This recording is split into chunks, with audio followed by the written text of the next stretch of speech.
புனித ஜோவான் எழுதிய பரிசுத்த நற்செய்தியில் இருந்து வாசகம். அதிகாரம் 20, இறைவார்த்தைகள் 19 தொடக்கம் 31 வரை. அன்று வாரத்தின் முதல் நாள், அது மாலை வேளை. ஜூதர்களுக்கு அஞ்சி சீடர்கள் தாங்கள் இருந்த இடத்தின் கதவுகளை மூடி வைத்திருந்தார்கள். அப்போது இயேசு அங்கு வந்து அவர்கள் நடுவில் நின்று, உங்களுக்கு அமைதி உரித்தாகுக என்று வாழ்த்தினார். இவ்வாறு சொல்லிய பின் அவர் தம் கைகளையும் விலாவையும் அவர்களிடம் காட்டினார். ஆண்டவரை கண்டதால் சீடர்கள் மகிழ்ச்சி கொண்டார்கள். இயேசு மீண்டும் அவர்களை நோக்கி, உங்களுக்கு அமைதி உரித்தாகுக, தந்தை என்னை அனுப்பியது போல நானும் உங்களை அனுப்புகிறேன் என்றார். இதை சொன்ன பின் அவர் அவர்கள் மேல் ஊதி, தூய ஆவியை பெற்றுக்கொள்ளுங்கள். எவருடைய பாவங்களை நீங்கள் மன்னிப்பீர்களோ அவை மன்னிக்கப்படும், எவருடைய பாவங்களை மன்னியாதிருப்பீர்களோ அவை மன்னிக்கப்படா என்றார். 12 ஒருவரான திதிம் என்னும் தோமா இயேசு வந்தபோது அவர்களோடு இல்லை. மற்ற சீடர்கள் அவரிடம், ஆண்டவரை கண்டோம் என்றார்கள். தோமா அவர்களிடம், அவருடைய கைகளில் ஆணிகளால் ஏற்பட்ட தழும்பை பார்த்து அதில் என் விரலை விட்டு அவர் விலாவில் என் கையை இட்டாலன்றி நான் நம்ப மாட்டேன் என்றார். 8 நாட்களுக்கு பின் அவருடைய சீடர்கள் மீண்டும் உள்ளே கூடியிருந்தார்கள். அன்று தோமாவும் அவர்களோடு இருந்தார். கதவுகள் பூட்டப்பட்டிருந்தும் இயேசு உள்ளே வந்து அவர்கள் நடுவில் நின்று, உங்களுக்கு அமைதி உரித்தாக்குக என்று வாழ்த்தினார். பின்னர் அவர் தோமாவிடம், இதோ என் கைகள், இங்கே உன் விரலை இடு, உன் கையை நீட்டி என் விலாவில் இடு, ஐயம் தவிர்த்து நம்பிக்கை கொள் என்றார். தோமா அவரை பார்த்து, நீரே என் ஆண்டவர், நீரே என் கடவுள் என்றார். இயேசு அவரிடம், நீ என்னை கண்டதால் நம்பினாய், காணாமலே நம்புவோர் பேறு பெற்றோர் என்றார். வேறு பல அரும் அடையாளங்களையும் இயேசு தம் சீடர்கள் முன்னிலையில் செய்தார். அவையெல்லாம் இந்நூலில் எழுதப்படவில்லை. இயேசுவே இறைமகனாகிய மெஸ்ஸியா என நீங்கள் நம்புவதற்காகவும் நம்பி அவர் பேரால் வாழ்வு பெறுவதற்காகவுமே இந்நூலில் உள்ளவை எழுதப்பெற்றுள்ளன. வாழ்வு தரும் இயேசு கிறிஸ்துவின் நற்செய்தி. கிறிஸ்துவே உமக்கு புகழ். இயேசுவிலே அன்புமிக்க சகோதர சகோதரிகளே, பாஸ்கா காலத்திலே நாங்கள் பயணித்து கொண்டிருக்கிறோம். இயேசுவை கண்டதால் தான் நம்புவேன் என்று தோமா சொல்லுவது, அம்மா ஊட்டிவிட்டால் தான் சாப்பிடுவேன் என்று அடம்பிடிக்கும் குழந்தையைப் போல இருக்கிறது. உயிர்த்த ஆண்டவர் தனது சீடர்களுக்கு, அப்போஸ்தலர்களுக்கு தோன்றிய போது தோமா அந்த இடத்துல இருக்கவில்லை. இந்த தோமாவை பொதுவாக நாங்கள் சொல்வது சந்தேகப்பட்டார், அவர் ஆண்டவரிடத்திலே சந்தேகப்பட்டார் என்றெல்லாம் பார்க்கிறோம். சந்தேக தோமா என்று சொல்லுவார்கள். தோமா எவ்வளவு தூரத்துக்கு ஆண்டவரை பறைசாற்றுகிறார் என்பதைத்தான் அன்பானவர்களே இன்றைக்கு நற்செய்தி எங்களுக்கு மிகவும் தெளிவாக சொல்லுகிறது. அந்த நற்செய்தியினுடைய தொனிப்பொருளிலே நாங்கள் சிறப்பாக இந்த தோமாவினுடைய வாழ்க்கையையும் அவருடைய விசுவாசத்தையும் நாங்கள் நிறைவல்லமையோடு பார்க்க முடியும் என்பதைத்தான் இன்று நாங்கள் அறிந்து கொள்ளுகிறோம். அதற்கு முன்பாக ஆண்டவர் இன்னும் ஒரு மிக முக்கியமான விடயத்தை எங்களுக்கு சொல்லுகிறார். கண்ணால் கண்டு தொட்டு உணர்ந்து ஏற்று வாழ்வதை விட கண்ணால் காண முடியாத நிலையிலே ஆழமான விசுவாசத்தை பற்றுறுதியுடன் ஏற்றுக்கொண்டு வாழுகின்ற பிள்ளைகள், பேறு பெற்ற பிள்ளைகள் என்கின்ற ஒரு பெரிய உண்மையை ஆண்டவர் இந்த நற்செய்தி ஊடாக எங்களுக்கு தருகின்றார். இயேசுவுக்காக தம் உயிரையும் துச்சமென கருதிய தோமையார் விசுவாசம் இல்லாமல் இருப்பதற்கு சாத்தியமே இல்லை. ஆண்டவரே, நீர் செல்லும் இடமே எங்களுக்கு தெரியாது இருக்க, அங்கு செல்வதற்கான வழி எங்களுக்கு எப்படி தெரியும் என்று யோவான் நற்செய்தி 14ஆம் அதிகாரத்திலே இந்த தோமையார் ஆண்டவரிடத்திலே கேட்பார். அப்போது ஆண்டவர் சொல்லுகின்ற வார்த்தை, நானே வழியும், நானே வாழ்வும், நானே உண்மையும் என்கின்ற ஒரு பெரிய பேருண்மையை ஆண்டவர் சொல்லுகிறார். வழியது நான் தான் வழி, வாழ்வது நான் தான் வாழ்வு, உண்மையது நான் தான் உண்மை என்பதை தோமையார் கேட்ட அந்த கேள்வியூடாக ஆண்டவர் தெளிவாக விளங்கப்படுத்துவார். இன்றைக்கு தோமையார் ஒரு வார்த்தையை சொல்லுவார், நீரே என் ஆண்டவர், நீரே என் கடவுள் என்று சொல்லுவார். எது? நான் தான் வழி, நான் தான் ஜீவன், நான் தான் சத்தியம், நான் தான் உண்மை, நான் தான் அந்த வாழ்வாக இருக்கிற ஆண்டவரை இன்றைக்கு முற்றுமுழுதாக தோமையார் அறிக்கையிடுவார். நீரே என் ஆண்டவர், நீரே என் கடவுள் என்று சொல்லுவார்.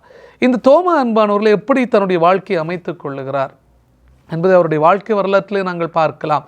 இயேசுவை முற்றுமுழுதாக அறிந்து ஏற்றுக்கொள்வதற்கான ஒரு வாய்ப்பை தோமா தேடுகின்றார். எல்லா சீடர்களும் பார்த்து விட்டார்கள், நான் ஆண்டவரை பார்க்கவில்லையே, ஆண்டவரை நான் பார்க்க வேண்டும் என்கின்ற ஒரு ஆவல், ஆசை அவருக்குள்ளே இருந்திருக்கிறது. எல்லாரும் கண்டுவிட்டார், நாங்கள் ஆண்டவரை கண்டோம் என்று சொல்லுகிற போது தோமா எவ்வளவு கஷ்டப்பட்டிருப்பார். எல்லாரும் ஆண்டவரை பார்த்து விட்டார்கள், ஆனால் நான் ஆண்டவரை பார்க்கவில்லை, ஆண்டவரை பார்க்கத்தான் நான் வேண்டும் என்பதை தோமா தன்னுடைய வாழ்க்கையில தெளிவாக புரிந்து கொண்டிருக்கிறார். அதனாலே ஆண்டவரை தொட்டு பார்க்கிறார், ஆண்டவரை தொட்டு பார்க்கின்றார். ஆண்டவரே, அந்த வல்லமையை தோமையார் தன்னுடைய வாழ்க்கையிலே அனுபவிக்கிறார் என்பதைத்தான் நாங்கள் இன்றைக்கு நற்செய்தியிலே பார்க்கிறோம். கடவுளின் இந்த வாக்கை மன உறுதியோடும் துணிவோடும் அறிவித்து கிறிஸ்துவுக்கு சான்று பகிர்ந்ததன் வழியாக கைதியாக்கப்பட்டு பத்மோ தீவிலே சிறைப்படுத்தப்பட்ட ஜோவான் தன்னை பற்றி சிறப்பான விதத்திலே இன்றைக்கு 2ஆம் வாசகத்திலே அவர் சொல்லுகின்றார். சீடர்களும் சாட்சிகளுமாக விளங்கிய 12 திருத்தூதர்களை பற்றியும் சிறப்பாக நெடும்பயணம் மேற்கொண்டு இந்தியா தேசம் வரைக்கும் வந்து இரத்தம் சிந்தி இயேசுவுக்காக சாட்சியாக மரித்த தோமாவை பற்றியும் இங்கே சிறப்பாக எடுத்துரைக்கின்றார். இந்த ஜோவான் உயிர்த்த இயேசு தான் சந்தித்த நபர்களுக்கு தூயாவியை பொழிந்தது மட்டுமல்லாமல் அவர்கள் அனைவரையும் தன்னுடைய சாட்சியத்தின் மேன்மைக்குள்ளே அவர் வாழ அழைத்து நிற்கிறார். அன்பானவர்களே, எல்லாரும் அவர்கள் தங்களுடைய வாழ்க்கையிலே இயேசுவை முற்றும் முழுதாக அனுபவித்தார்கள். ஜோவானை தவிர மற்ற எல்லா திருத்தூதர்களும் இயேசுவுக்காக இரத்தம் சிந்தி மரித்தார்கள் என்று நாங்கள் பார்க்கிறோம். எப்படியெல்லாம் அவர்கள் தங்களை கொடுத்திருக்கிறார்கள். தோமா அவ்வளவு தூரம் பயணம் செய்திருக்கிறார். இரத்த சாட்சியாக ஆண்டவருக்காக தன்னையே முற்று முழுதாக ஒப்பு கொடுக்கிறார். அன்பானவர்களே, இயேசுவினுடைய காயங்களையும் தழும்புகளையும் கண்ட பிறகு அதே அன்புடன் தோமா சொல்வார், என் ஆண்டவரே, என் கடவுளே என்கின்ற ஒரு உன்னதமான விசுவாசத்தை நம்பிக்கை தோமையார் அண்டைக்கு கதறி சொல்லுகின்றார். எத்தனை அன்பு இந்த தோமையாருடைய அன்பை நாங்கள் பார்க்க முடியும். இயேசு அவர் மீது ஊதிய ஆவி அவரை புதுப்படைப்பாக்கி கண்டங்கள் கடல்கள் அனைத்தையும் தாண்டி நற்செய்திக்காக உயிரையும் தியாகம் செய்ய வைத்தது. உயிர்ப்பினுடைய மறுபெயர் மகிழ்ச்சி என்று சொன்னால் அது மிக இல்லை. அன்பானவர்களே, உயிர்த்த இயேசு தோன்றிய போது சீடர்கள் பெரும் மகிழ்ச்சி கொண்டார்கள். இயேசு கொடுக்கின்ற வார்த்தை என்ன தெரியுமா? உங்களுக்கு அமைதி உரித்தாகுக. அமைதியைத்தான் நீங்கள் கொடுங்கள், அமைதியைத்தான் நீங்கள் கொண்டு போங்கள், மற்ற மனிதர்களுக்கு அமைதியை கூறுங்கள். நீங்கள் எந்த வீட்டிற்குள் சென்றாலும் அந்த வீட்டிற்கு அமைதி உரித்தாகுக என்று சொல்லுங்கள். அந்த அமைதியை நான் பெற்றுக்கொண்டு அதை மற்றவர்களோடு பகிர்ந்து கொடுக்க வேண்டும். இயேசு அப்படிதான் தான் தோன்றுகின்ற போது சொல்லுவார், உங்களுக்கு அமைதி உரித்தாகுக என்று சொல்லுவார். அந்த வாழ்க்கை பயணம் என்பானவர்களை மிக முக்கியமானது. ஆண்டவர் இந்த உலகத்துக்கு அமைதியை அளிக்கின்றார். நாங்கள் தான் இந்த அமைதியை சின்ன பின்னமாக்குகிறோம். நாங்கள் தான் அமைதியை நிறைவடைய செய்யாமல் பார்க்கிறோம். நாங்கள் அந்த அமைதியை நிகழ்வுக்கு கொண்டுவர முடியாமல் தவிக்கிறோம். ஆனால் இந்த அமைதியை ஆண்டவர் எங்களுக்கு தருகின்றார். அந்த அமைதியை நாங்கள் மற்றவர்களோடு பறைசாற்ற வேண்டும் என்று ஆண்டவர் விரும்புகின்றார். அன்பானவர்களே, அந்த அமைதியை கொடுக்கிற போது அந்த அமைதியோடு சேர்ந்து மகிழ்ச்சி ஏற்படுகிறது. அதைத்தான் நாங்கள் பார்க்கலாம். சீடர்கள் ஆண்டவரை கண்டதால் மகிழ்ச்சி அடைந்தார்கள். தான் பெற்றுக்கொண்ட அமைதியை மகிழ்ச்சியையும் நாங்கள் மற்றவர்களுக்கு கொடுக்க வேண்டும் என்று ஆண்டவர் விரும்புகின்றார். அன்பானவர்களே, புனித தோமாவினுடைய பெயரை கேட்டவுடனே நாங்கள் பலரும் நினைப்பது அவர் ஒரு சந்தேக பெயர் வழியான ஆள்.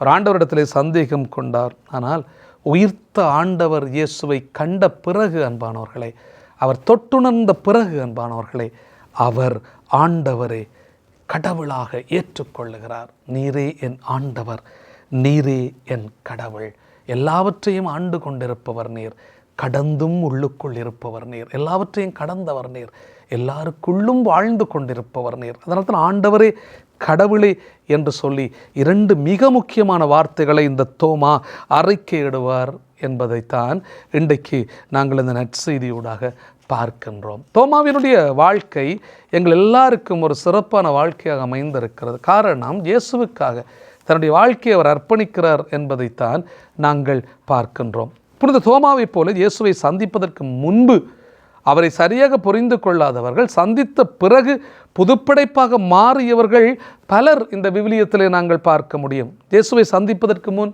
சமாரிய பெண், அவருடைய வாழ்க்கை எப்படி அமைந்தது, இயேசுவை பற்றியும் அவரை சந்தித்த போது அவரோடு கூட பேசியது இந்த சமாரிய பெண். அதற்கு பிற்பாடு அவள் சமாரிய நகரத்துக்குள்ளே போய் அந்த மக்களை கூட்டிக் கொண்டு வருவாள்.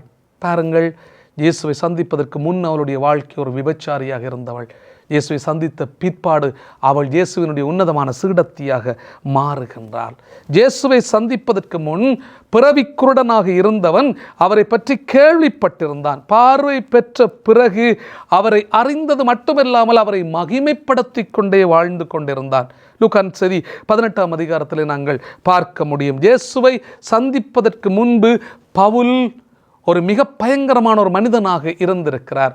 இயேசுவை சந்தித்த பிற்பாடு திருத்தூதனாக அவர் தன்னையே உருமாற்றிக் கொள்ளுகிறார். உன்னதமான ஒரு சிறப்பான ஒரு பணியாளனாக அவர் மாற்றப்படுகின்றார். இயேசுவுக்காக தன்னையே முற்றுமுழுதாக கொடுப்பவராக மாறுகிறார். சக்கேயு இயேசுவை பார்ப்பதற்கு முன்பு மிக கொடுமையான ஒரு ஆயக்காரனாக இருந்திருக்கிறார். ஆயக்காரன் என்று சொல்லுகின்ற போது எல்லா மக்களினுடைய பொருட்களையும் சூறையாடுபவனாக இருந்தான். இயேசுவை கண்ட பிற்பாடு, ஆண்டவரே, என் உடைமைகளில் பாதியை நான் ஏழைகளுக்கு கொடுத்து விடுகிறேன். எவர் மீதாவது பொய்க்குற்றம் சுமத்தி எதையாவது நான் கவர்ந்திருந்தால் அதை 4 மடங்காக திருப்பி கொடுப்பேன் என்று தன்னுடைய வாழ்க்கையை அவன் மாற்றுகின்றான். பலரை நாங்கள் பார்க்கிறது லூக்கா நற்செய்தி 19ஆம் அதிகாரத்திலே நாங்கள் பார்க்கின்ற ஒரு உன்னதமான விடயம் சக்கேயுவை நாங்கள் சந்திக்கிறோம். அன்பானவர்களே, யோவான் நற்செய்தி 8ஆம் அதிகாரத்திலே விபச்சாரத்தில் கையும் மெய்யுமாக பிடிபட்டவள், தன்னுடைய வாழ்க்கையை அவள் விபச்சாரியாக தொடங்கியவள் இயேசுவை பார்த்த பிற்பாடு, அம்மா, உனக்கு யாரும் தீர்ப்பிடவில்லையா? நானும் தீர்ப்பிடேன், இனிமேல் பாவம் செய்யாதே என்று அனுப்புகின்றார். இயேசுனுடைய சிலுவை அடியிலே அவள் தன்னுடைய வாழ்க்கையை அர்ப்பணிக்கின்றாள். உன்னதமான ஒரு சீடத்தியாக மாறுகின்றாள். அன்பானவர்களே, இயேசுவை கண்ட பின்பு தோமா தன்னுடைய வாழ்க்கையை மாற்றுகின்றார். இன்றைக்கு நாங்கள் பார்க்க முடியும், விசுவாசத்தோடு துன்ப துயரங்களை ஏற்றுக்கொண்டு மகிழ்ச்சியும் சமாதானத்தையும் தேடும் மக்கள் உயிர்ப்பினுடைய மக்களாக மாறுகிறார்கள். பகையோடும் பொறாமையோடும் வஞ்சக உள்ளத்தோடும் வாழ்பவர்கள் இறப்பின் மக்களாகத்தான் இருப்பார்கள். யார் உயிர்ப்பினுடைய மக்கள்? மகிழ்ச்சியையும் சமாதானத்தையும் மற்றவர்களுக்கு கொடுப்பவர்கள். யார் இறப்பினுடைய மக்கள்? பொறாமையையும் பகைமையையும் வஞ்சகத்தையும் அவர்கள் விதைத்து கொண்டு இருப்பவர்கள். நாங்கள் எந்த இடத்திலே வாழ ஆசைப்படுகிறோம்? இயேசு என்கின்ற மகிழ்ச்சியையும் இயேசு என்கின்ற சமாதானத்தையும் நாங்கள் மற்ற மனிதர்களோடு பகிர்ந்து கொடுக்கிறோமா?